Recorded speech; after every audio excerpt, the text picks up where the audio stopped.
Bonjour mes chers élèves, j'espère que vous allez bien. Bienvenue dans cette nouvelle vidéo, toujours dans le cadre du texteur Microsoft Office Word. Alors, dans cette séance, on va voir comment peut-on insérer un en-tête, un pied de page, une numérotation. On va voir également comment peut-on mettre en page notre document afin de l'imprimer.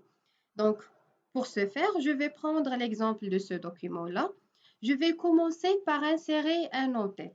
Donc, comme nous le savons tous, l'en-tête, c'est la partie qui se trouve dans le haut de notre document.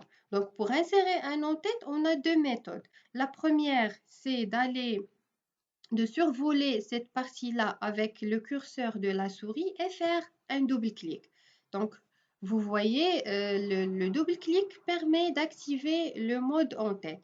Alors là, je peux soit insérer une image que j'ai déjà copiée, le logo de mon entreprise ou bien de mon établissement, mon collège, etc. Donc, je fais tout simplement un coller, donc CTRL V. Donc, cette image, elle est modifiable. Je peux la personnaliser de la même manière qu'on a vu dans la dernière vidéo concernant la mise en page, la mise en forme, pardon, d'une image. Donc, il suffit de faire un double-clic dessus pour activer le menu format et appliquer toutes les modifications qu'on a vues dans le cours concernant la mise en forme des images. Je peux également insérer un texte, par exemple texteur, ou bien je peux insérer les deux, le texte et l'image. Donc pour désactiver le menu en tête et terminer la modification de mon document, il suffit de faire un double-clic en dehors de la partie consacrée à l'en-tête. Donc voilà. La deuxième méthode consiste à choisir le menu Insertion et cliquer sur le bouton En tête. Alors, comme vous voyez, un large choix s'affiche et je choisis le type d'en-tête qui me convient. Donc ici, je peux taper texteur, par exemple, et là, je peux choisir la date, par exemple, le 4 mai 2020. Donc, toujours pour désactiver la modification de l'en-tête, je fais un double-clic en dehors de la zone de l'en-tête. Donc, l'en-tête, il est appliqué sur toutes les pages de mon document. Donc, je vais essayer de... Donc, voilà. Si vous remarquez, l'en-tête est appliqué sur toutes les pages. Parfois, j'ai besoin que la première page contient un en-tête différent des autres pages.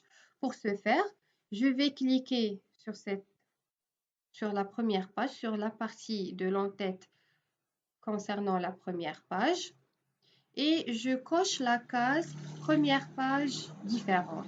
Donc, vous remarquez que l'en-tête est toujours appliqué sur les autres pages,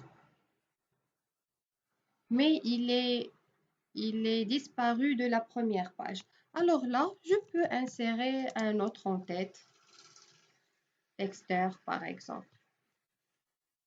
Donc, c'était la partie concernant l'insertion de l'en-tête.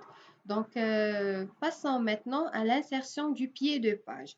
Donc, comme son nom l'indique, le pied de page, c'est la partie en bas de la page, donc cette partie-là. Pour insérer un pied de page, il y a deux méthodes. De la même façon que pour l'en-tête, je peux faire tout simplement un double-clic là. Donc, le pied de page s'active. Ou bien, je clique sur Insertion, pied de page et je choisis le pied de page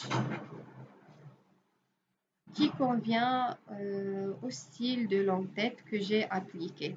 Donc voilà, je vais essayer d'agrandir le... Donc voilà.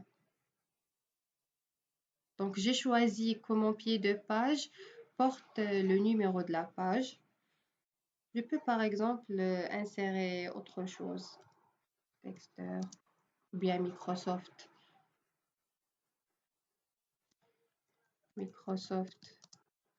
Office Word, par exemple. Donc, pour désactiver le mode pied de page, il suffit de cliquer en dehors de la zone contenant le pied de page. Donc, voilà. Donc, voilà le pied de page et l'entête de page.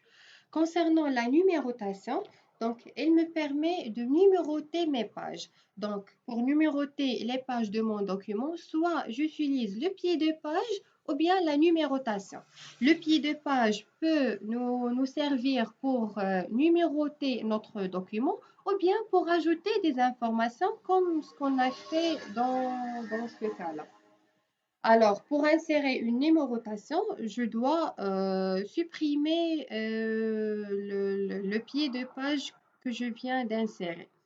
Alors, pour supprimer le pied de page, je clique toujours dans le menu Insertion, pied de page, et je clique sur Supprimer le pied de page. Donc, mon pied de page est supprimé. Donc, pour insérer une numérotation, je clique sur Insertion, numéro de page, et je choisis l'endroit où je veux insérer les numéros. Donc, soit en haut de la page, ou bien en bas de la page, ou bien dans les marges, etc. Donc, je choisis bas de page. Alors là, une panoplie de choix s'affiche. Je choisis une. Donc, voilà. Donc, 3,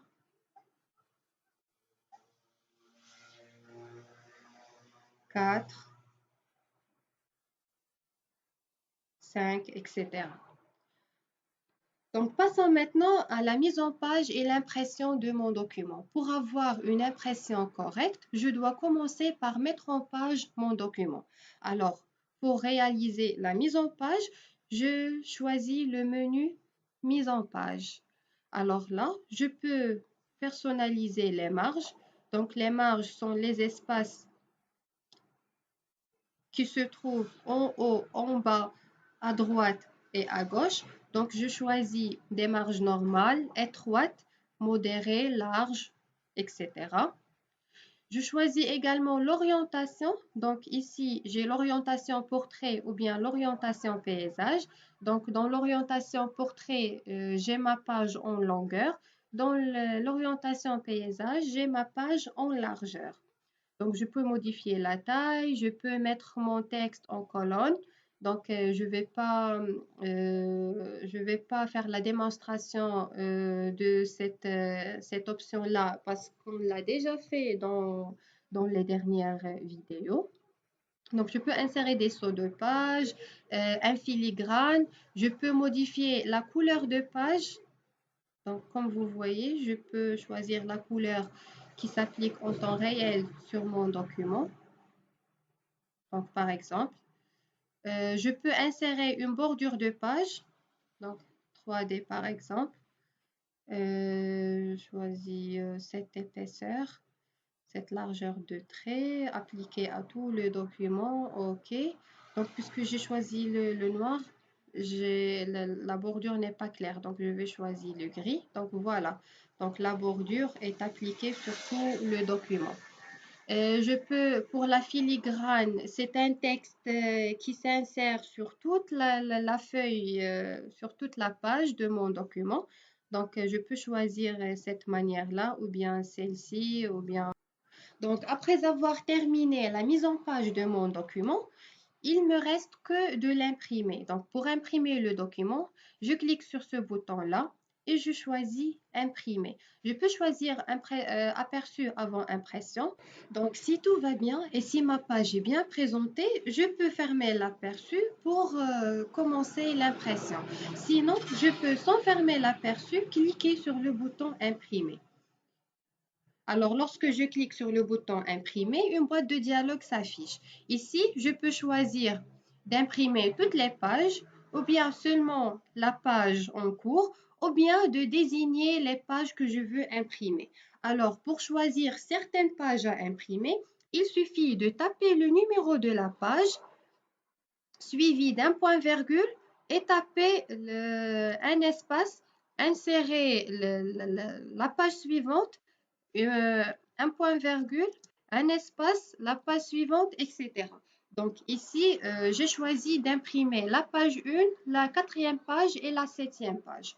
Sinon, je peux choisir également le nombre de copies, une par exemple. Si je veux que chaque page soit imprimée sur deux ou trois copies, j'incrémente le nombre de copies. Je choisis également recto verso. Si je veux que mon document soit imprimé en recto verso, c'est-à-dire que sur une seule feuille, j'imprime deux pages, donc une dans le recto, l'autre dans le verso. Je choisis le nombre de pages par feuille, etc. Donc, après avoir réglé tous ces paramètres, je clique sur OK et mon document sera imprimé. Bien sûr, dans cette zone-là, je choisis l'imprimante que je veux utiliser. Donc, dans cette liste-là, je choisis l'imprimante que je veux utiliser pour imprimer mon document. Donc, c'était tout pour cette séance. Merci d'avoir suivi jusqu'à la fin et à bientôt. Merci.